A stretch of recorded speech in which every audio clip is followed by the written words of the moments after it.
Hi there, I'm Andrew Stanton, the director of John Karter. And what you're about to see are a bunch of deleted scenes from the movie. Some of these scenes are going to look very finished, and some are going to look very, very rough, very strange, in fact. You'll see people with gray pajamas representing Tharks. You'll see people on ATVs that are supposed to be thoats. And you'll see a lot of places where there are no visual effects, and we had to put drawings in its place while we were cutting. But it's, I think, enlightening seeing the journey you take for making an entire movie. So let's take a look, and I hope you enjoy it.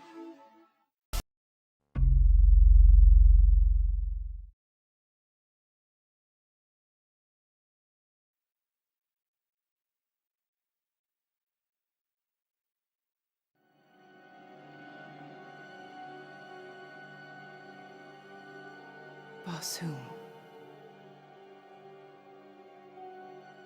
Our world is dying. A long, low echo of faded glory. Can you hear it? Barsoom. Our home. It cries for help. Yet how can we hear above the din of civil war?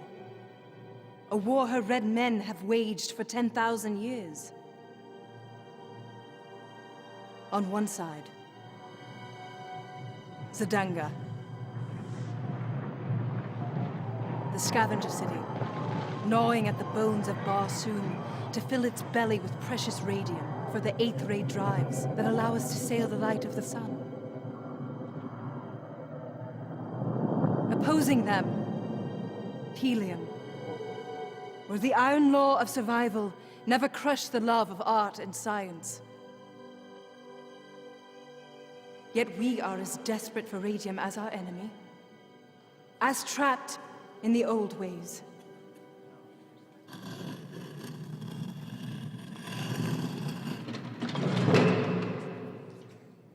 What if I dared propose something new?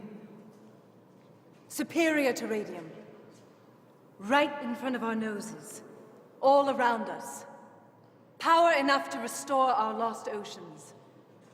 And end our war with Z'danga at a stroke. Someone might say you were wasting our time. Not me, of course. If His Majesty the Jeddak will indulge me. Why would today be any different?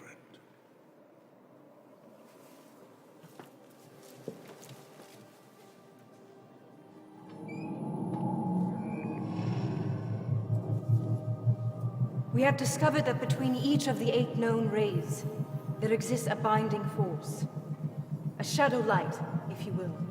When we attempt to separate these rays, an intense resistance occurs, exposing this hidden 9th ray. Look in between. Look for a glow of blue.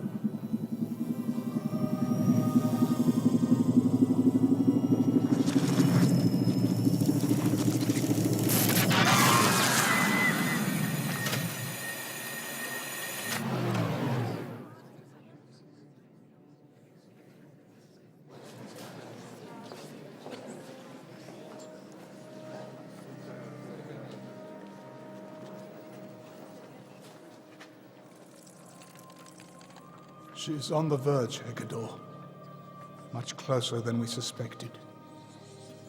Agreed. We must proceed to the end game.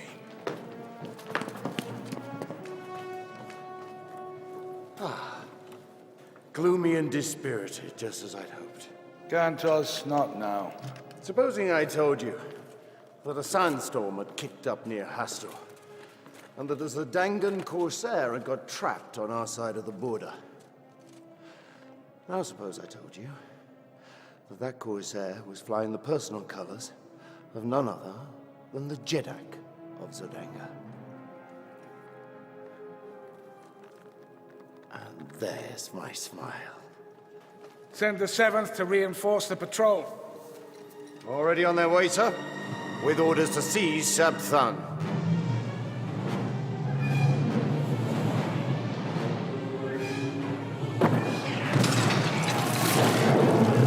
Clean lights!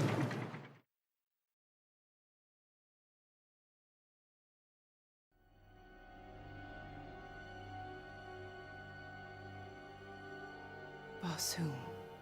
So this was the original way we conceived the opening of the movie, which was on Deja's face, because we were going to end the movie on Deja's face. And I loved that you would connect her, that she would almost be your docent and introduce you to Mars. And you would learn the facts of Mars through her. And that you would meet her in action, in presentation mode, and that you would really understand the stakes of the world through her words and through her eyes. And I always thought she was gorgeous in this scene. I thought that the scene played great between her and the rest of the council and her dad. And I always like Cantus's entrance being a little bit more suave and witty about knowing that Sab was stuck in a sandstorm. Helium, where the iron law of survival never crushed the love of art and science. Yet we are as desperate for radium as our enemy. The interesting thing we discovered was that why we moved this and reshot it was, well, I reshot it because the set ended up looking so much tinier to me on film than it did when you were on the set. It's a big set, but it just felt, for the scale of helium, you're trying to impress the world with this massive, noble city that's on its dying days. It was too small. And so that was one excuse to redo the scene. And then we also realized that it was just too much information was being thrown at the audience in the front of the film. That it was enough just to witness the dramatic event of Sab being kept alive and these Therns giving him this new technology. And that you didn't have to remember, and if you just had that at the beginning, you wouldn't have to remember all these names and all these details. That the audience would be more prepped to, and be asking naturally, what is going on and what are all the details once you arrive on Mars with Karter. The 8 known rays, there exists a binding force, a shadow light, if you will. So it gave us an excuse to rethink the set and give the same details, but also to in parallel, I discovered that it was much more emotionally an investment to witness Deja find out that she's got to get married to somebody she doesn't want to, so that you would feel for her and that you'd have an allegiance to her plight, as opposed to just hearing about it later, secondhand, or just through her after the fact. So there was a huge win to all of this moving. I'm listing it all like it was obvious. It took months for us to figure a lot of these things out. But you always miss time spent, and you always miss some of these shots, and you always miss some of these moments. So I can get caught up in them in isolation, and still be kind of a little regretful that we couldn't make those moments make it into the film. But it's all for the good, all for the greater good. And here we have Cantus's suave entrance. And that as the Dangan Corsair had got trapped on our side of the border. Now suppose I told you that Corsair was flying the personal colors of none other than the Jeddak of Zodanga. There's a history that we'd all written and put in a backstory to with Cantos and Tardos.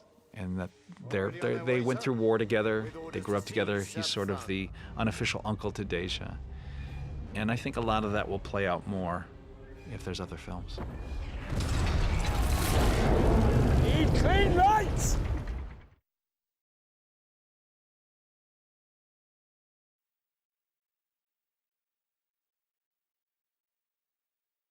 Name of sender?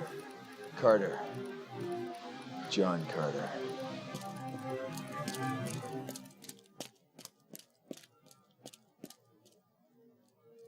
Which brings us to the pineal gland, whose function remains mysterious to medicine. Descartes identified it as the location of the human soul, our essence. Now this begs a question. If our soul loses its home, can it find a new one? And where might we find the essence of Mr. Burroughs? Certainly not in this classroom. Excuse me, sir. Special delivery.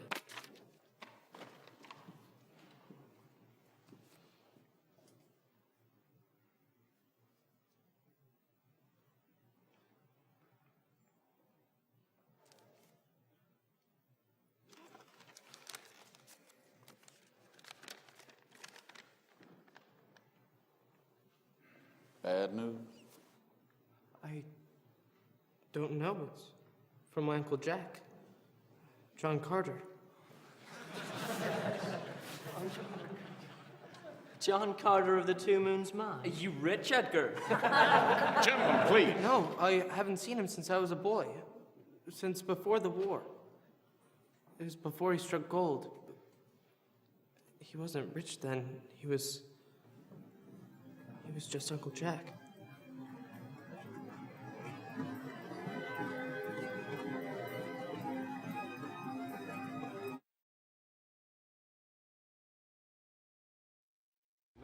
This scene was the most painful for me to cut. It stayed in the film the longest. I really love it.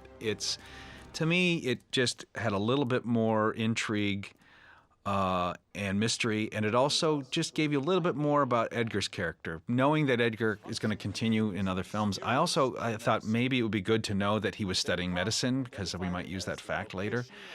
I also liked the idea of seeing that he had a love for an adventure, just his character, and that he was just misplaced. It's like, and that Carter's telegram just kind of came just at the right time to stop his career from stop his life from going in the wrong direction.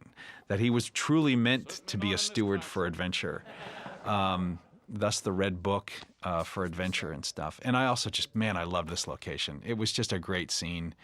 And looked great. We had so much fun filming it. But I couldn't argue that the movie just moved along, and it was facts that you didn't have to know to keep the movie going. And when the movie's over 2 hours, you have to find some, you have to make some tough cuts. Bad news? But I'll always miss this scene. Don't know. And really enjoyed Jonathan Hyde's acting here, and it was a privilege to work with him. John Carter of the Two Moons Mine. You rich, Edgar? Gentlemen, please. No, I haven't seen him since I was a boy. Since before the war. It was before he struck gold. He wasn't rich then. He was just Uncle Jack.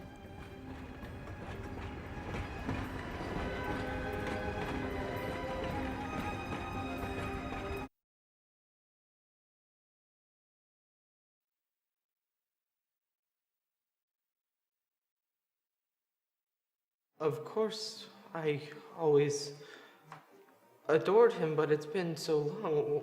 Why me? He never offered an explanation, and I never asked him for one. It was his private journal. He was most explicit that you, and only you, would read its contents. You might possibly find some kind of explanation in here. I'll leave you now. Again, my condolences.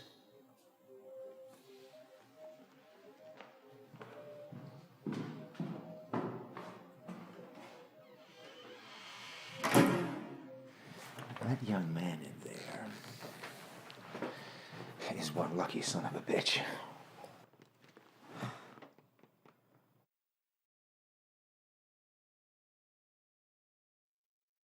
This is just a simple little gag that always got a laugh reading the script, and was a nice little shading underside of the staff, the downstairs, upstairs quality to life in the mansion, or just a hint of what it was like to work with Karter.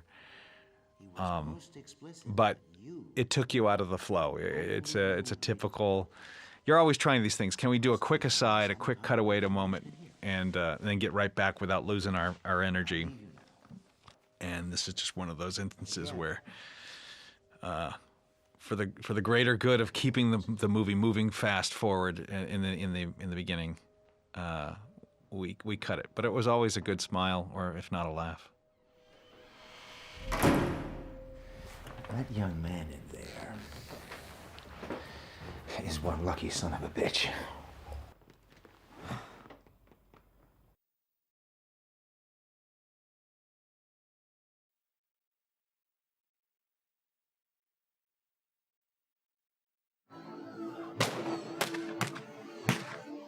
Savages.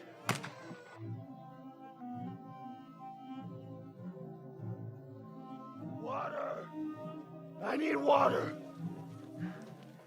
You freaks must drink something! Bean poles! Water!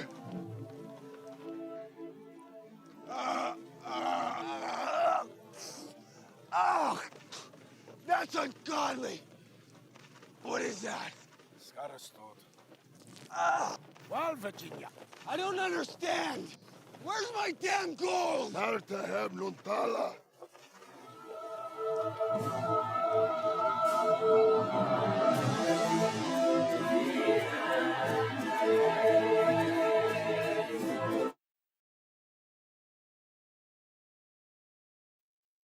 So we originally watched a little more travel of the Tharks bringing Karter to Thark City. And I wanted that sense of sort of like the long car ride. It's not a short journey, and how he's getting on the nerves already of Tal, just to sort of build up their contention for a foreshadowing of the ape fight. Also to show a little bit more of tension between him always questioning his leader, Tars, about whether he's making the right decisions. Oh! That's ungodly! What is that? But we found at the end that you could cut this out, and it allowed us to move some scenes around and to have this introduction of Deja later in the film, and you implied the travel over the cut, so we could sacrifice it.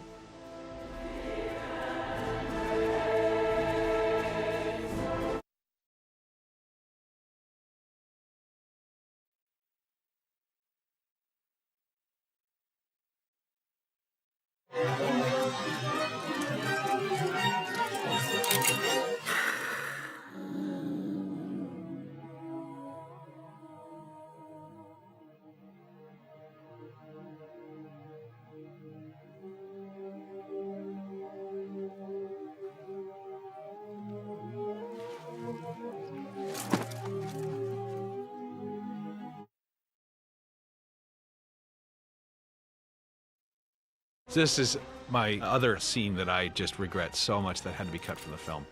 You can see we took it all the way to the end. I just love this moment between the two of them. You get a little history about green men don't trust red men, and that Deja has this sense as a warrior that she's not going to shoot, and she leverages it. And it was our first scene that we finished with animation, and so it's a special one.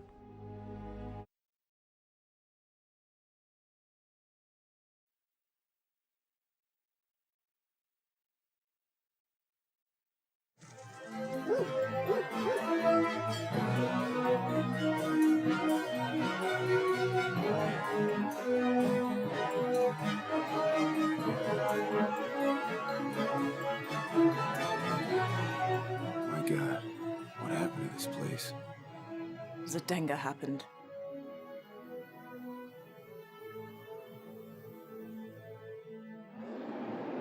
White apes! They hunt by night, without eyes. Track you down by the smell of fear. This masks the smell. You need much.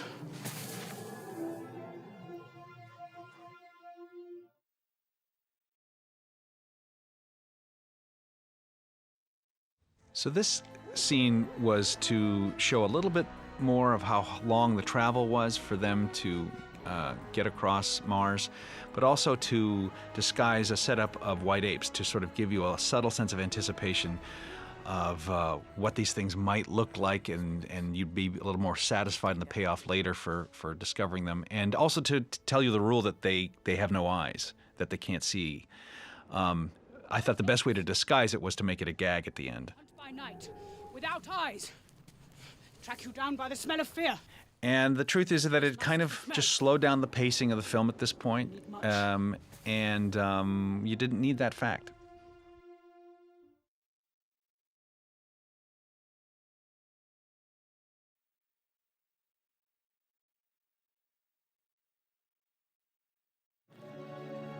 There's just one thing I need. Your right arm! He cannot be Dotar Sojat. He is not Thark. It is my decision, Telhages. Janek! He stole your throat. There goes your right arm. I will deal with this.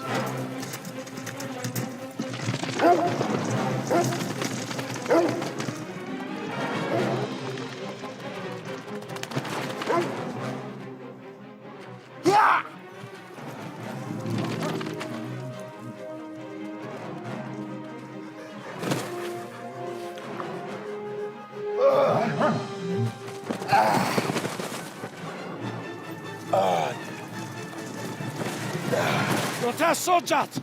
Are you broken? Yeah, I am. Merciful goddess, what were you thinking? Walla, go home. Go. Now!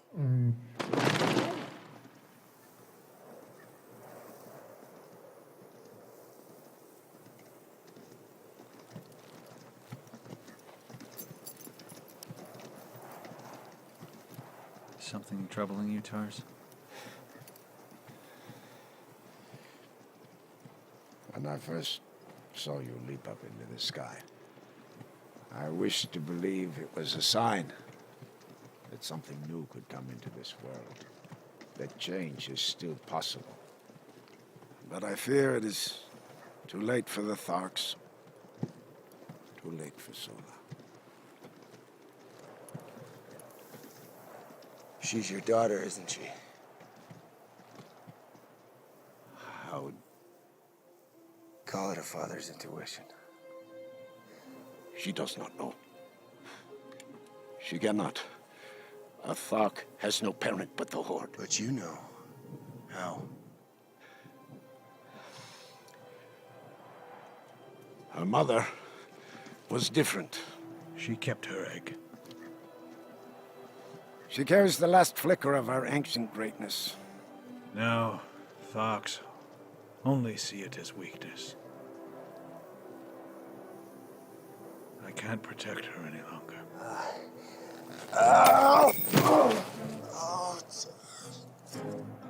What are you up to, Dotar Sojat? Sorry. This thing's coming with me down the ass. There is. Let me show you a shortcut.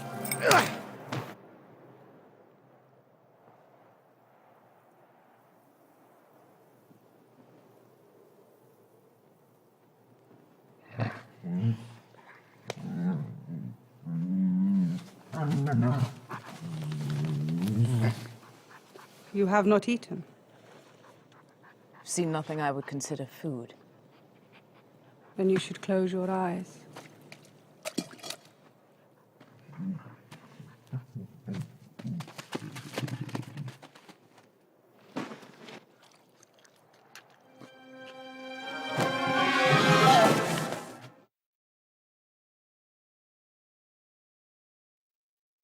So this was a big change. We had it more complicated in the first pass, and as it was written, that Karter had to scheme for how to get the medallion. He stole your throat. And so he purposely rides away on a thoat and fakes a fall so that he can be alone with Tars in the hopes that he can pocket the medallion. And we always loved this sort of moment of quiet between the two so they could get to respect each other. They're both leaders, they're both military leaders, and they're both fathers. And I really enjoyed the fact that they could commiserate on that level, even if they didn't explain themselves too much.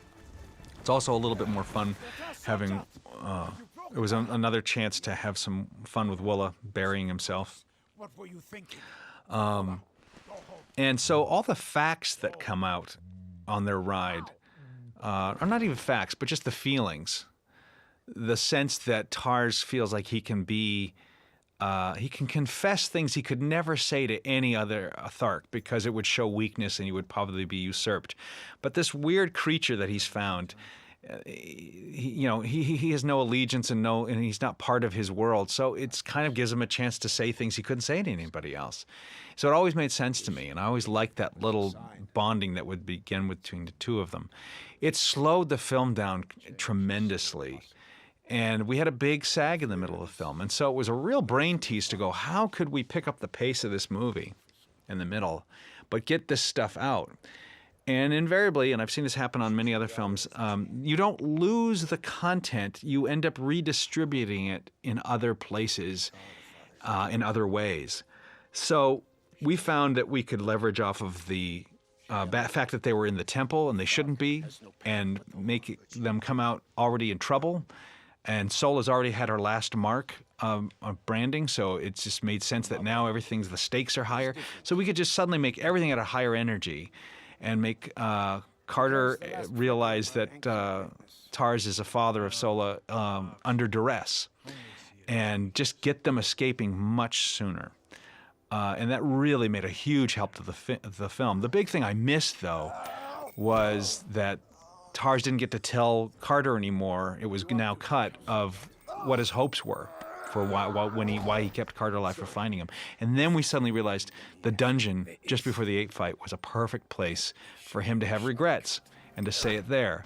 So we did a little reshoot and reanimated that moment there when he found him, and it almost works better for the movie there now. And who would have thought? I do miss this little comedic moment with Deja and Willa, though. It's a nice little side to Deja. And it was a nice little, again, I like that there was more going on between Sola and Deja, just starting out as enemies and slowly learning to be compassionate towards one another.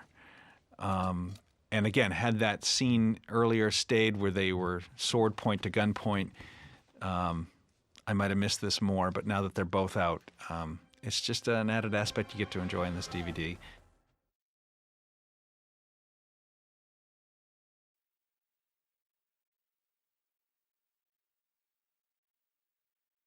Deja. You hold the power, Princess. The power of life. Over me and over all Barsoom. With our two cities united, anything is possible. All you have to do is marry me.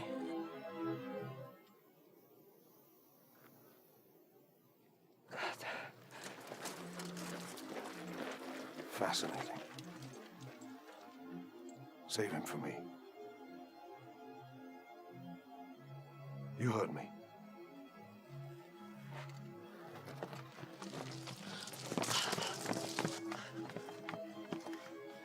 Yet another victim of your charms, I see. Princess, without wishing to appear over-eager, when may I expect an answer to my offer? Soon, Sabthan. You shall have it soon.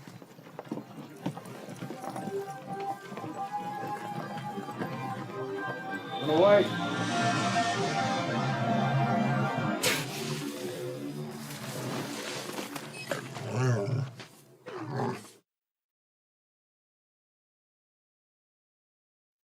We had a slightly longer scene where we showed Karter being brought up the ramp and loaded up onto the Zavarian, which is the name of the royal ship that the Jeddak of Helium flies.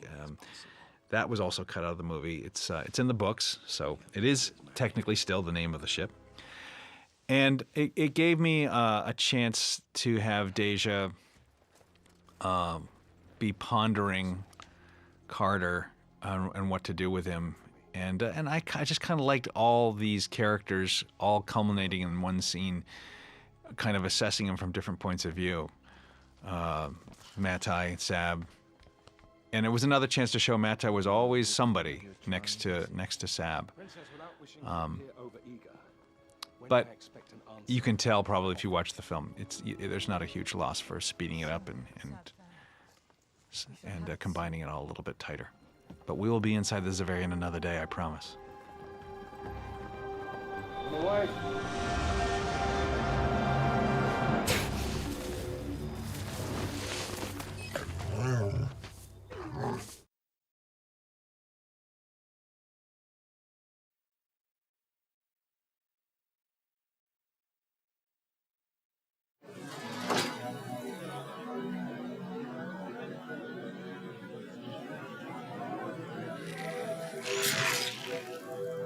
My name is Matai Shan, and I do not exist.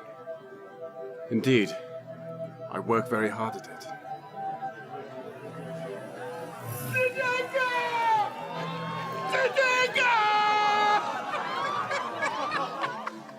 And your name is John Karter. And after we've had the chance to study you a bit, you won't exist either. Literally, I'm afraid. Then why not just kill me now?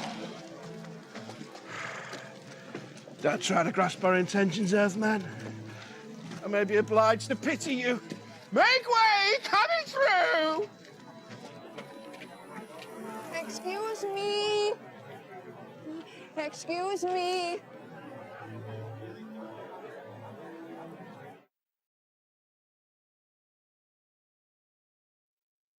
So this is the original cut of Matai Walks. I wanted to show a little more variety of, I just thought it'd be interesting to keep seeing him change as he talked to Karter. And that it could be all over the map, that it would make you start to go, he could be anybody. So I thought, let's show variety. We'll show this sort of soldier here, but then we would switch him to a very boisterous, drunk reveler.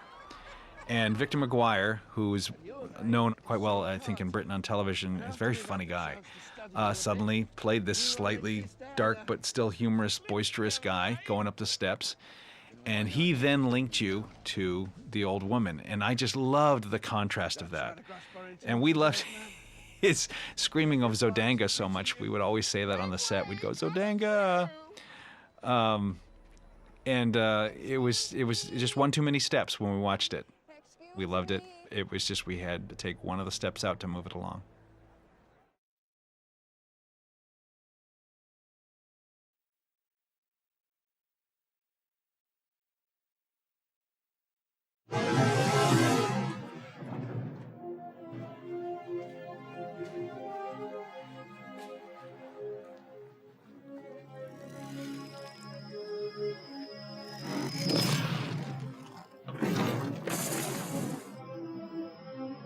Sire, we've reached the border of Helium. Very good. Stop the city.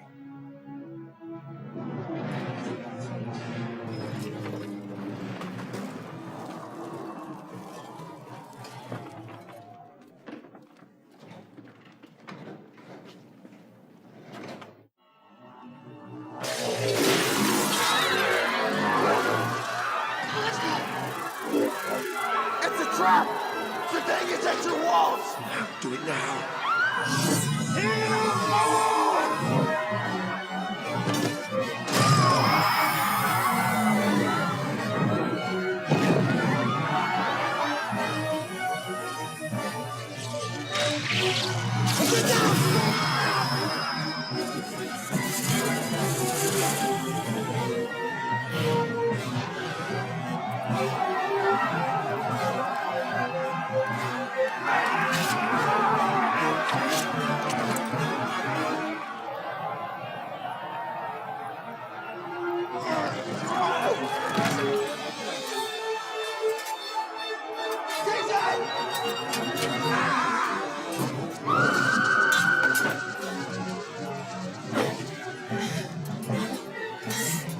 Just get behind me, sir.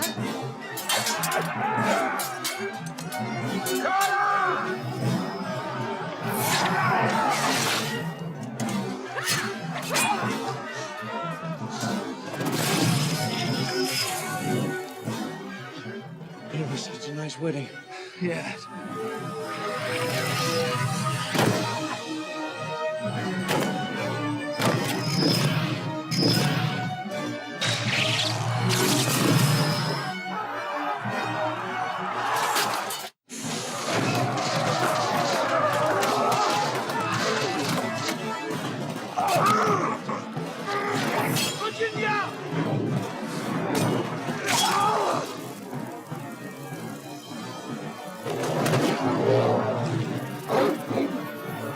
It is good to fly!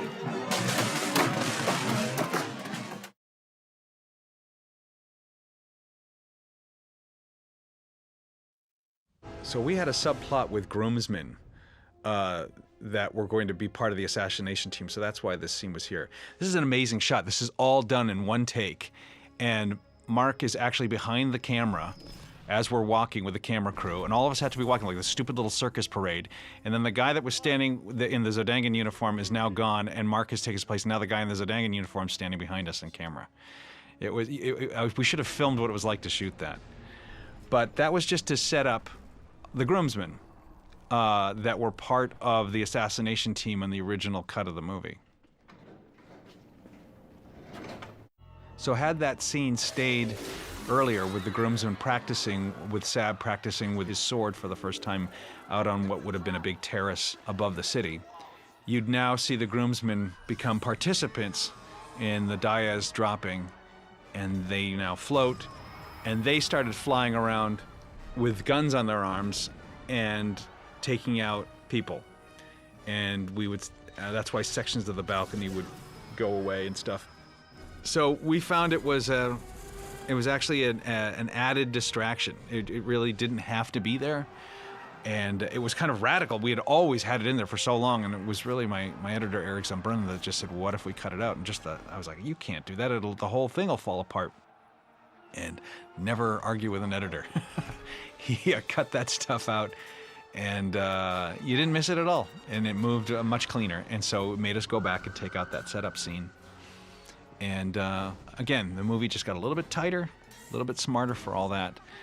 And the reason I'm letting the scene play still longer is so you can see that the groomsmen, we were counting them. We were basically making sure that we slowly picked them off one by one. It allowed Kantos and Tardos to have a little more moment and dialogue together, see them work as a team with their pistols. See that Deja was watching them from below, and then you have one remaining guy alive to go after her to keep tension going about whether that was going to go bad for Deja before the cavalry arrived.